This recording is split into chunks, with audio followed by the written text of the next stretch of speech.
Who's the best player in Major League Wiffle Ball as of right now? As of right now, I have not played a game, and I'm biased. I'm not going to say myself. I would have to say Jimmy Norb. Guy's good on both sides of the ball, a lot of different pitches, great with the bat. So I would have to say that's the guy right now. Welcome back to Fade the Mahoney, everybody. New viewers at Fade the Mahoney here. We cover all the major sports up to and including Major League Wiffle Ball. We do it from a betting point of view. We're very, very good at it. We're so good at it. We've gotten quite a few of the players from the league to join us today.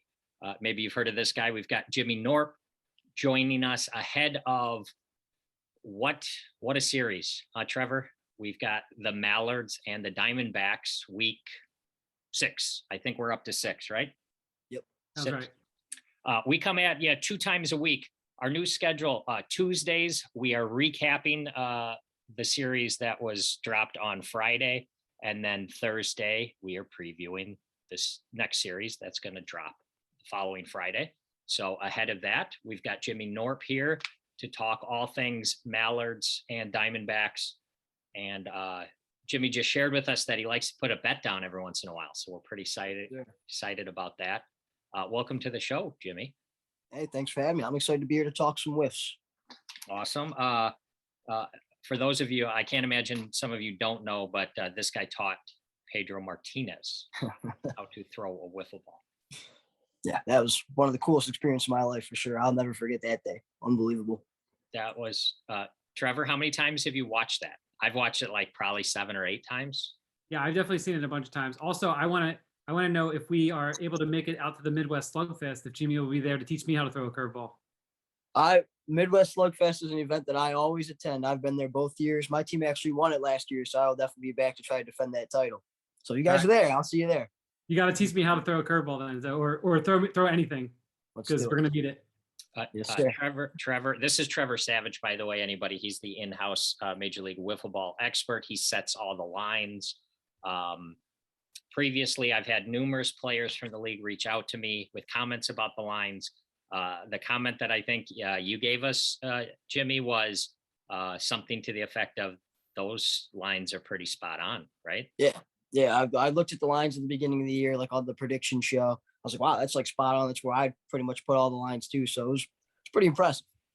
Thank you. And it's bearing fruition too. I mean, you can't be results oriented, obviously, because you're just going through a process here to come up with the lines. But so far, my Gators under on that number that everybody thought was too low is looking pretty good. Obviously, the Preds outperformed what I thought they would do in the first series.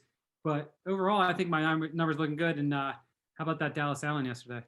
I say, yeah. The one thing I was going to say is that you were super high on Dallas Allen. That guy is coming out of the gates fire, man. I've been at both of his series this year. He looks really good. He's an MVP candidate right now. He really is.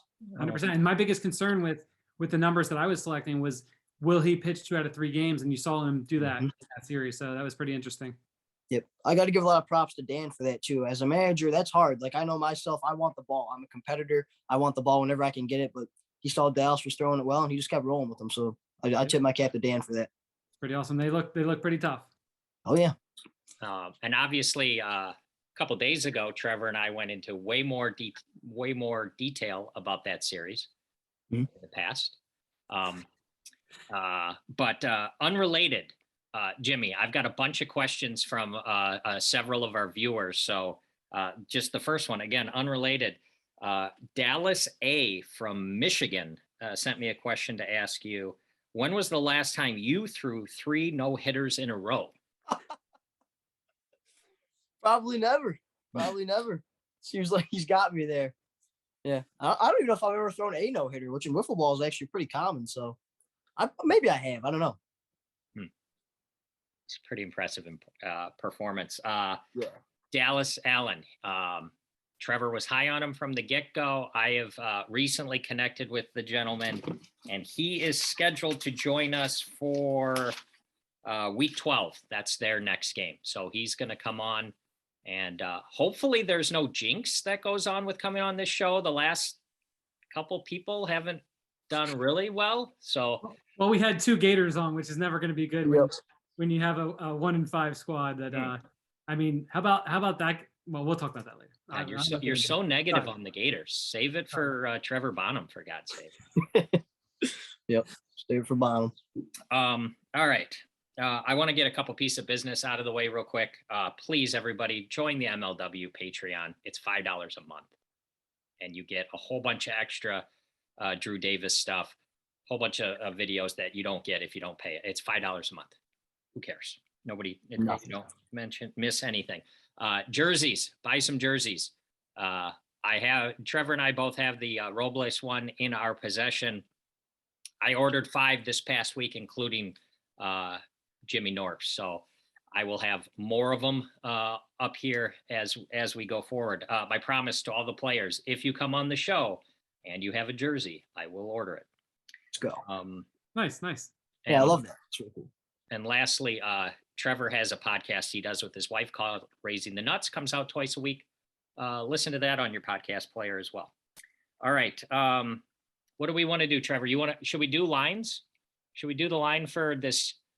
This is a really big, surprisingly large matchup right Well, away. that's the best thing about wiffle ball is, we got 5 series a year in the regular season. Every one is so important. If you get swept in a series, as you saw last week, that can be detrimental to your season looking at rebuilding if that's the case. These two teams, especially the Diamondbacks being 1 and 2, big series for them. Mallards have a lot of momentum coming off the last series win. All right, so here's what I went with the line. So I went with the Diamondbacks as a slight favorite. Okay. And I think it's because I anticipate a lot of the money still riding in on the Diamondbacks because they have such a loyal fan base now that's been developed that, we have a lot of Norb lovers.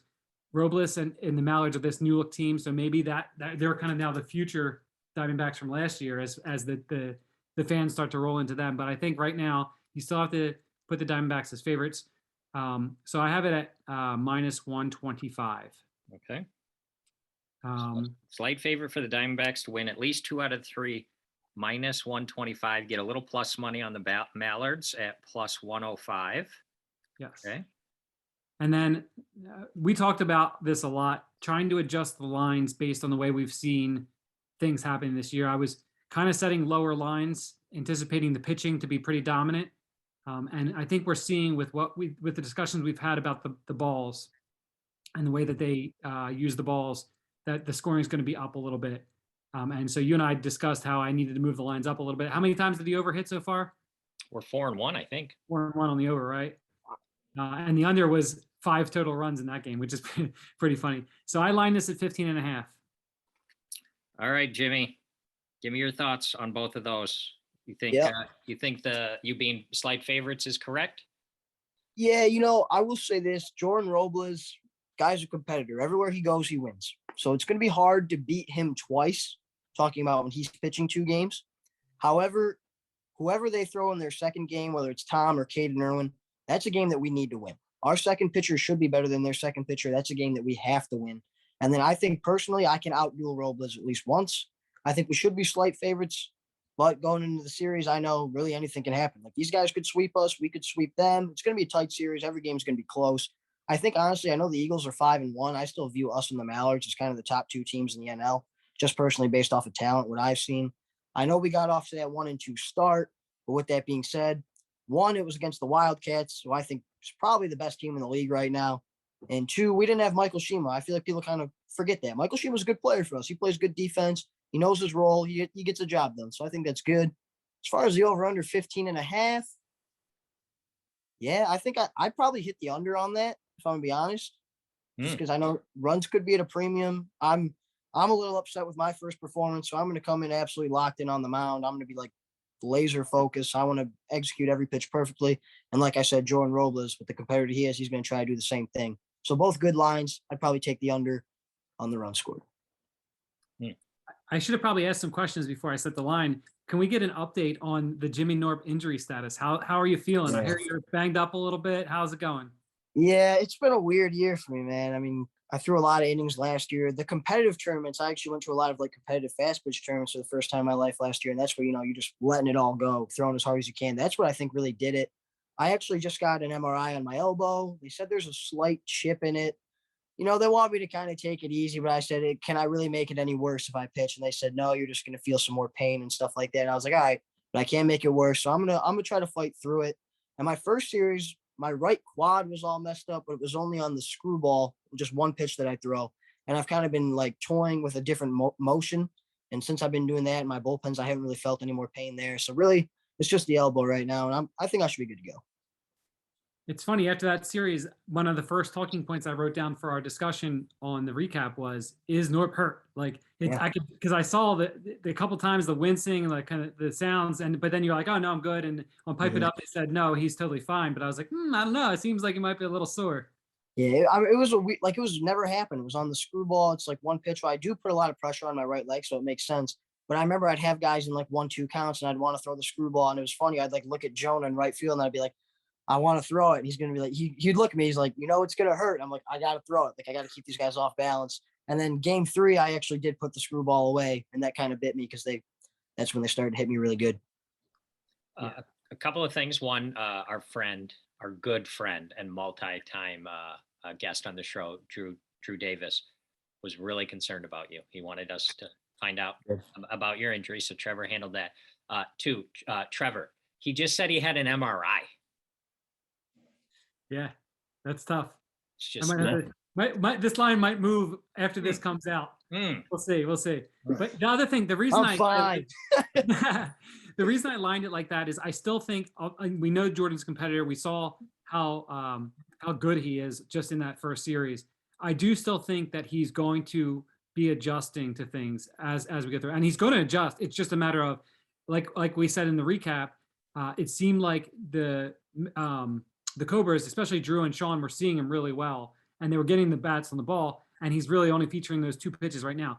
Has this been enough time for him to really work on and adjust to that point? That's why I lined it that way still. And realistically, they were a couple pitches away from being 1 and 2, right? So I mean, very true. I think the lines are good where they are right now. It's going to be a close series, like they all are. It's going to be a close series. Going to come down to a couple of hits, and like Jimmy said, having Shima there, I think is that's part of the winning chemistry and what brought them to the championship last year. And defensively, especially like just the familiarity the three of them have together in the field. Is your roster going to be? Can you talk about? Will you just have a 3-man roster tomorrow? Or is everybody going to be there? Or? So we will have all 5 guys tomorrow, the core 3 and the 2 rookies. But I already told most of the guys, like, don't be surprised. We might run the core 3 all 3 games, and that's it. I think this series is huge. I think we have to win this series. If we get swept, we're 1 and 5, and all of a sudden we're right there with the Gators. If we only win 1, Gators only 1 game behind us, so it's big. And I mean, like you said, I think defense is so underrated in wiffle ball. It's only 9 outs in a game. That's it. You give guys extra outs. If you can take away outs, that's huge. And I think Michael Shima does that better than what we call the shortstop position than anybody in the league. He's really good over there. Jimmy, do you pay attention to the really cool Instagram account, the MLW stats account, where he does the ladder scoring?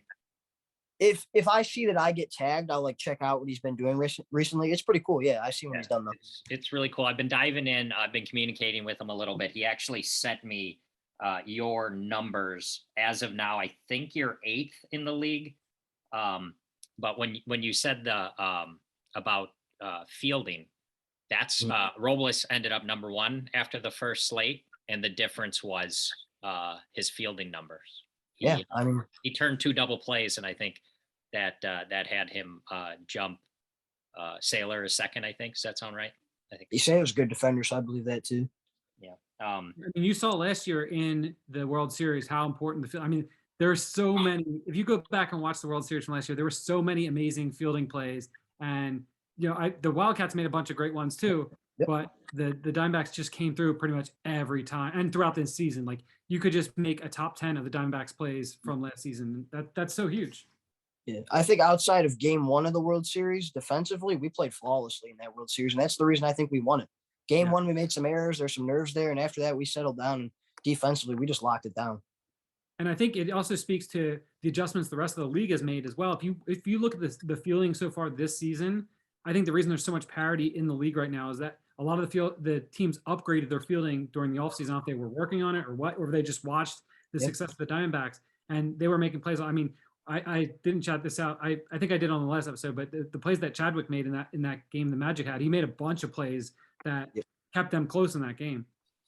Definitely. I'm surprised Chadwick actually isn't one for the defensive award thing. Like Chadwick played unbelievable. defensively. Yep. Chadwick scheduled for week 8 for Fabe. You got them all. This is beautiful.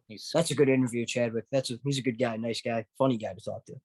Awesome. I have an actual real live serious wiffle ball strategy question that MLW stats guy sent me. If you're okay with talking strategy, he says, how would you change your approach at the plate versus Sailor, and what exactly would that look like if you guys played again? I don't know. I don't know why we can't hit that guy. He throws like 2 pitches and none of them really move that much. He just hits the corners. Personally, I feel like I've always seen him well. I don't hit him for power, but I put the ball in play against him. I don't know. He just hits spots. And the thing, I think to answer that question, the only thing I would change is be more aggressive early in the count, because he's not going to walk you. He's just not. And if he gets you 0-2, 1-2, he's going to throw a pitch so close to the zone that doesn't hit the zone that you're going to swing at, because he just barely misses it on purpose. He's so good at it. So you got to get him early. He's without the movement so much, but he's very Greg Maddux-like in his approach. He just doesn't make mistakes, and he just hits the corners and makes you put a good swing on the ball. And it's pretty unbelievable. Like I'm not there, so I know how well you guys feel about it, because everybody just has the same reaction. Like, how did I just miss that? But I can imagine being in your shoes and thinking the same thing. Mm-hmm. Yeah, and he's even taking a page out of my notebook this year. He's starting to mix up his windups and deliveries and everything. It's unbelievable. Yeah, how does that make you feel as a player when you see that? Like I see a lot of the guys now mixing in their different windups and stuff like that. I mean, it has to be. I don't know if people did it before you or not. I'm sure they did, but just seeing that in the league, it has to feel pretty good. Yeah, it's definitely more now. I take that as like a compliment, but it was funny in spring training. Brendan Jorgensen actually quick pitched me, and I looked at him, I smiled, and I go, "Oh, look what I started." I was like, "Look what I did." Yeah. And now everybody's Cratch did it opening day a little bit too, and everybody's starting to do it, so it's pretty funny. And Cratch, I was at that series, and he looked at me and he like winked. I was like, "All right." It's pretty funny. That's great. I love it. It's pretty cool. It's cool that I could like start something like that though, and the guys respect me enough like that. It's pretty cool. All right, I got another question here. Friend of the show, and he was going to be on our squad when we go out to the Midwest Slugfest, but his plans have changed, so he can't come. First guy I know who ordered a Jimmy Norb jersey, guy by the name of Jimmy Donuts. His question, are you ready for this hard-hitting question? Let's go. Jimmy? Why does he wear Adidas socks with Nike shoes? Seriously, it tilts me. All right. So I am the most superstitious person you will ever meet. And my first MLW game, I think it was, or maybe the first time I had success at an MLW game, I couldn't find any of my black socks. And there was just those long white Adidas socks in my drawer. And I was like, you know what? We're going to throw them on and roll with it. And threw them on, had a good day. And I will not change it now. I'm too superstitious. And it's cool because I got those sweet cleats now too. So it's like, I kind of ruined the sweet looking cleats by wearing the white Adidas socks, but I don't even care, man. I got to roll with it. I have to. What's the story with those cleats? How did those come about? So I don't know if you guys are familiar with John Boy Media, maybe a little bit. So I was supposed to kind of partner up with them and go play like this blitzball tournament this summer. Unfortunately, I got COVID like the day of, just out of nowhere, and couldn't go. But they referred me to these guys called Stadium Custom Kicks. And they're like, hey, talk to these guys, tell them what you're doing, tell them about MLW, tell them that you're, a pretty popular player in the league, and they might kind of hook you up. So I reached out probably like, I'm going to say February of this year. And they reached out to me like a week later, and they're like, yeah, sure, man, we'd love to do it. Just wear them opening day. If you want to keep wearing them after that, that's cool too. And so I'm going to continue to wear them, obviously, because why not? The cleats are awesome. But it's awesome that I got those sweet cleats for nothing. It's so awesome. It blows my mind still. That's so cool. Yeah. Speaking of that, so Jimmy Donuts also actually, if you can find it, JoJo, you should send it to Jimmy. Jimmy Donuts was playing in a poker tournament somewhere, and I think he was interviewed, and he was wearing the Diamondbacks. He was wearing your jersey. That's so cool. In his interview, I think with Poker News or somebody like that. So you can look that up. That's pretty cool to see. That is so cool. I have a question for you. So when you came into the league, you were drafted high, but in the first, I believe it was like the first 2 series, you barely played. Like, what was that like for you as a competitor? Like, you're behind Gavin, and like, did you know Gavin at all before you got drafted and all that stuff? Yeah, I didn't really know much of Gavin. My first series I went there, and yeah, like I've said, and like you just said, I'm a big competitor. I want to be out there. But I think actually looking back at it, not playing in the first series so much was actually kind of cool for me because I could kind of just take it all in. I was nervous, obviously. I was so nervous to show up playing in front of 300,000 people. When you really think about it, you don't look at it like that when you're there because there's only 10 guys. Mhm. But I was nervous for sure. But to get the experience was good. He gave me the ball. I pitched one game in that series and I threw the ball really good against the Cobras, and it just gave me a lot of confidence moving on from that point. And back then, I only really had a riser and a slider. I had a drop ball, but I couldn't locate it. So I needed some more experience. I was okay with it.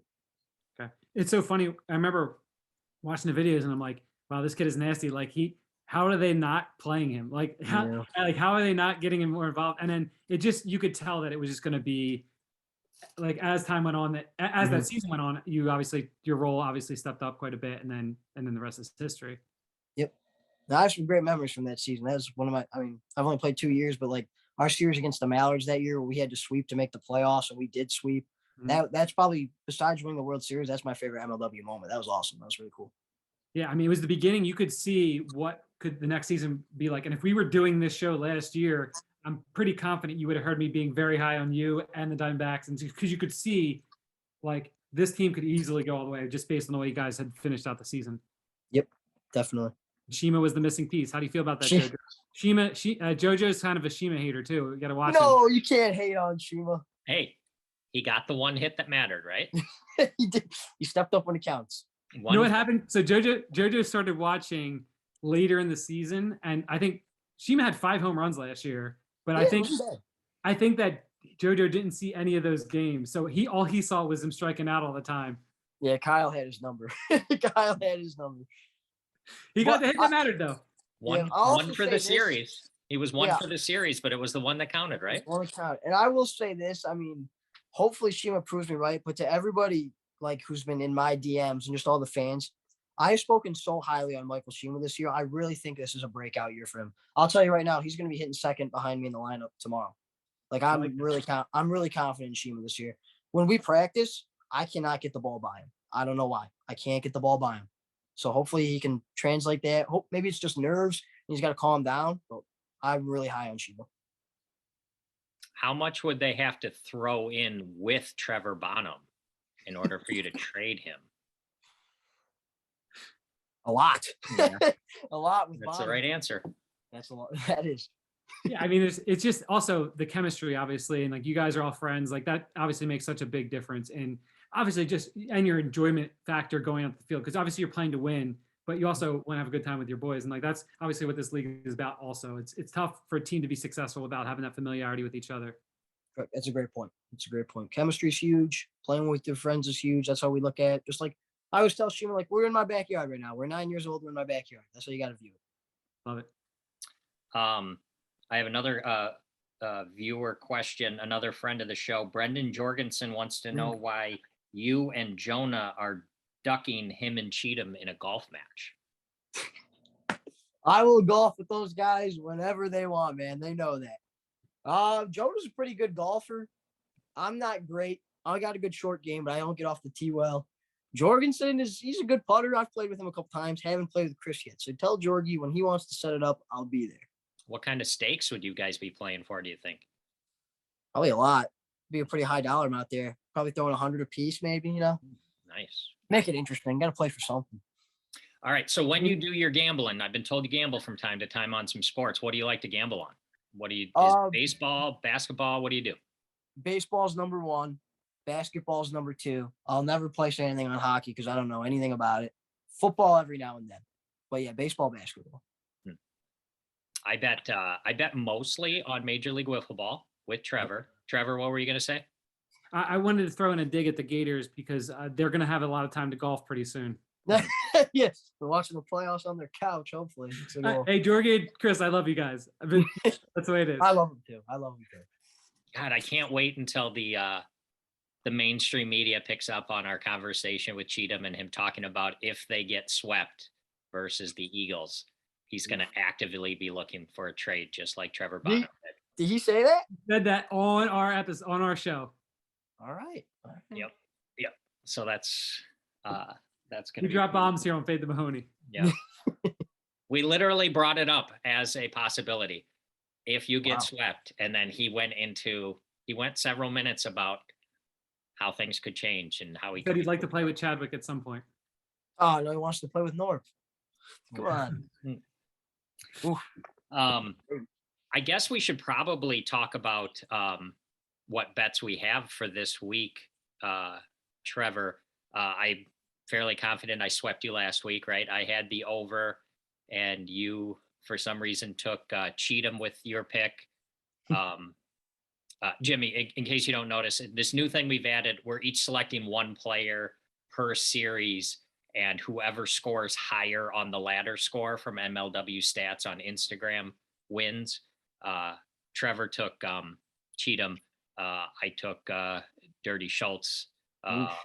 So that was a pretty easy win for me. Trevor didn't have the balls to take Dallas like he should have.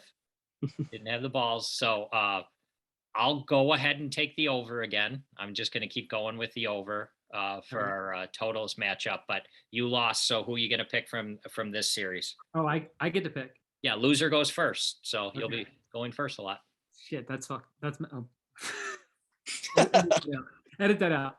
Yeah, sure. That's my New Jersey coming out because now I'm like, all right, I'm taking Jimmy. I don't care. I'm taking Jimmy. He's on the show. He's my pick. Okay. You can have the other guy. Yeah. I'm getting rid of the jinx narrative. All right. Well, I had the easy pick, right? I just take who you don't take. I'll go with this guy. Yeah, that's fine. So that seems to make sense. All right. So we're square there. Who do you think if you had a free $10 bet, which you do, because I'm going to place it for you, who's going to win the World Series this year in the boring version of baseball, Major League Baseball? Let's see. I would probably, at the beginning of the year, I went with the White Sox. I know they're off to a bad start, but coming into the season, I thought they had a top 5 starting rotation, a top 5 bullpen, and arguably a top 5 offense. So you put those 3 things together, I still like the White Sox. My preseason pick was White Sox over the Dodgers in 6 games, so I'll roll with it. All right. I have just placed a bet for you. It's right here. If you guys can see it, you probably can't. $230 coming your way at the end of the season if the White Sox win the World Series. So got something to as a root for. Tigers fan, it pains me to say that, being the division rival, but I like the White Sox. They're a good team. I'm looking for the Tigers. If you wanted to put some money on them, you can get 500 to 1. Those are pretty good odds. I've lost too much money on the Tigers already this year. I'll pass. All right. We've covered a lot. Trevor, you got anything else you want to cover? One other question. So, is your I can't remember which series are you guys playing on the travel one? Is that the one against the Cobras in Vermont? Right. Final series of the year for us. So how are you anticipating that? You excited for that? Like what's going in your mind for that one? Yeah, excited would be an understatement. The 3 fields, you got mini Field of Dreams, mini Fenway, mini Wrigley. Me being a baseball for a lifer, that's going to be awesome for me. And also something that's really cool is we're partnering up with a charity called TD1, who support type 1 diabetes. I myself actually happen to be a type 1 diabetic. So it's actually a really cool opportunity for me to kind of, play for a cause. It's something that's awesome and special to me. That's awesome. That's cool. When we talked to Drew earlier in the week, we put a bug in his ear, and maybe we'll do it to you as well.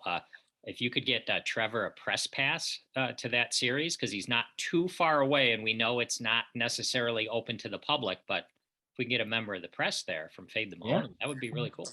Yeah. I heard there's talks. My wife would kill me, probably. I hear there's talks we might do some sort of fan meet up there, which would be cool. I really want to play in a series where we get to play in front of fans. I thrive off of that, like the Oklahoma series. That looks so cool to me. So hopefully sometime in the future I'll get that chance. But yeah, I wish fans could be here, but I don't think it's our call. To be honest. Yeah, I don't think it's MLW's call.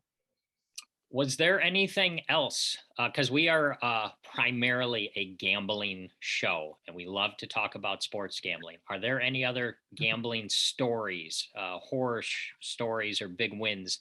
Anything that you can think of that you can share with the audience before we say goodbye?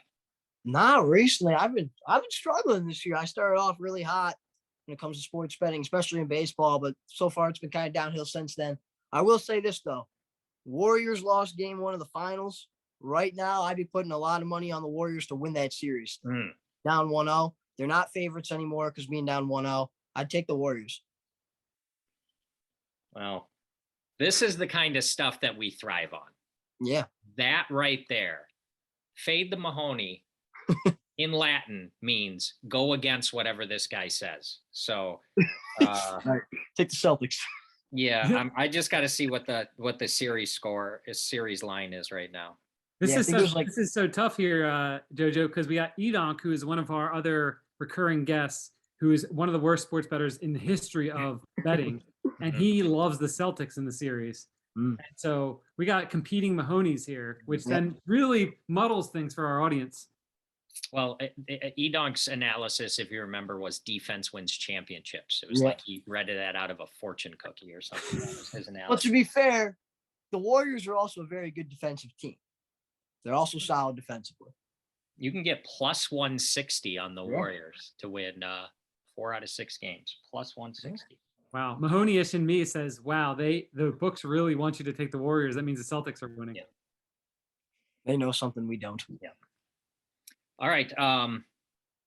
We covered lots of stuff. Buy the Norb jersey. You guys got that new cool thing. What are those? Moxie? Is that what they're called? I'm so excited. Those to wear things that are tomorrow. those things are sharp. Drew sent me a message 5 minutes after I placed my big order for all the 5 jerseys. Like 5 minutes after that, he's like, "Oh, you can order the Moxie jerseys now." I'm like, "Well, Yeah. okay, I'll figure it out. To spend more money. What's the matter? Yeah, so the Moxie jersey is a little bit more expensive though. Yeah, but Just they're a little pretty- bit. those Yeah. are pullovers too, right? They're not button ups. Is that correct? That's a good question. I actually don't have my jersey. I'll be getting it tomorrow. I think they're pullovers though. I think they're pullovers. Yeah. Wow, this was awesome.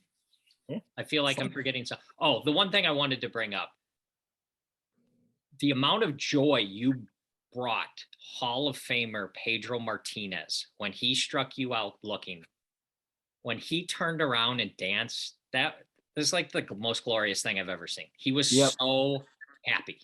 That And was what I can say, I add myself to the list of many people who have been struck out in their life by Pedro Martinez. So I'll go down to him. He's like Nick Saylor out there. He's just throwing those straight balls where he's putting it right off the top right corner. I couldn't pull the trigger. That is an awesome way to end it. All right. That's the show. That was great. Jimmy, thanks a lot, man. Maybe down the road, if you guys make the playoffs, we'll see. Maybe we can talk to you again. We've got Dallas Allen coming up in a few weeks. We've got Chadwick coming up in a couple weeks. We got a few other things lined up, but we're going to keep it going heavy on Major League Wiffle Ball because it's the best thing going right now. And Jimmy Norp's one of the main reasons why. So thanks a lot, Jimmy. Thanks for joining us. Trevor, good to see you. Good gambling, everybody.